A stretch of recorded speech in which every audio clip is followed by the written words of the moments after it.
All right, let's talk about something that's happened to pretty much all of us.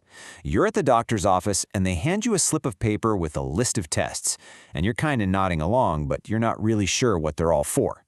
Well, today we're going to decode that mystery. We're going to figure out what these preventative health screenings are really all about. I mean, come on, you've been there, right? Sitting on that crinkly paper, nodding your head as your doctor talks, but inside your brain is just going, wait, what's that one again? It happens to everyone. And that feeling of uncertainty, that's exactly what we're going to clear up right now. So what is the big secret behind all these tests? Turns out it's not a secret at all. It's actually a really simple but incredibly powerful idea. Let's dive in. Okay, here's the single most important thing to get about all of this. Preventative screening is for people who feel totally 100% fine. This isn't about figuring out why you're sick. Nope. Think of it like this. It's about looking under the hood of your car before the check engine light ever comes on. And the goal? It's right there. 3 simple words. Find it early. That is the whole game.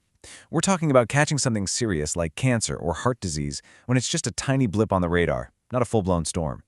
It's when these things are way easier to treat, and sometimes even cure. It's all about being proactive instead of reactive. So that leads to a pretty obvious question, right? Who's making these calls? Is your doctor just picking these tests out of a hat? It might feel that way sometimes, but the answer is a definite no. There's a real science behind it. And that's where groups like this one come in. The U.S. Preventive Services Task Force. It's a mouthful, I know, so people just say USPSTF.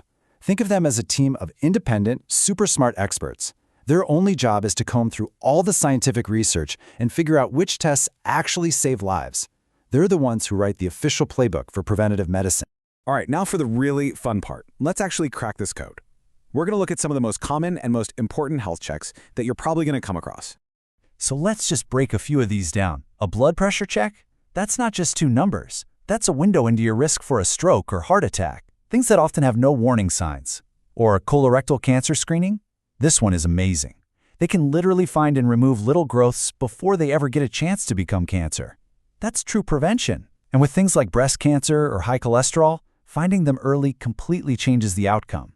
It's all about stopping a crisis before it ever begins. Okay, so those are some of the big ones we all hear about. But your health is more than just a few key areas. A truly good plan looks at the whole person. So what else should be on the radar? Because here's the thing, your health is the whole package.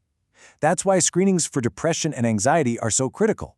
Your mental well-being is every bit as important as your physical health.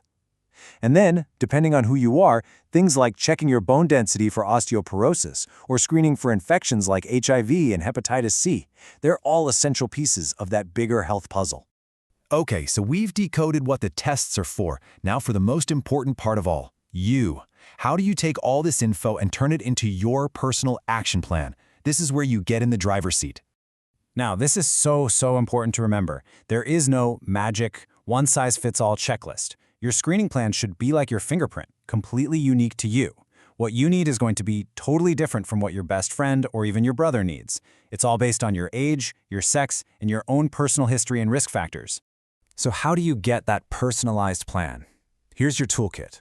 Literally, take these 3 simple questions with you to your next appointment. The first one is obvious, what do I need now? But numbers 2 and 3, they are game changers.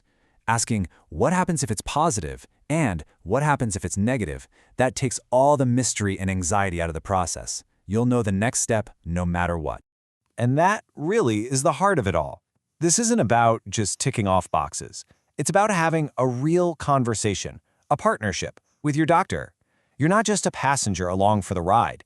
You are an active, essential member of your own healthcare team. So I want to leave you with this final thought. I know all these tests can feel a little intimidating, maybe even scary, like you're just looking for bad news. But that's not what this is. It's not about finding something wrong with you. It's about giving yourself the most powerful gift in the world, time. Time to change the story, time to change the outcome, and that's one of the most hopeful things you can do.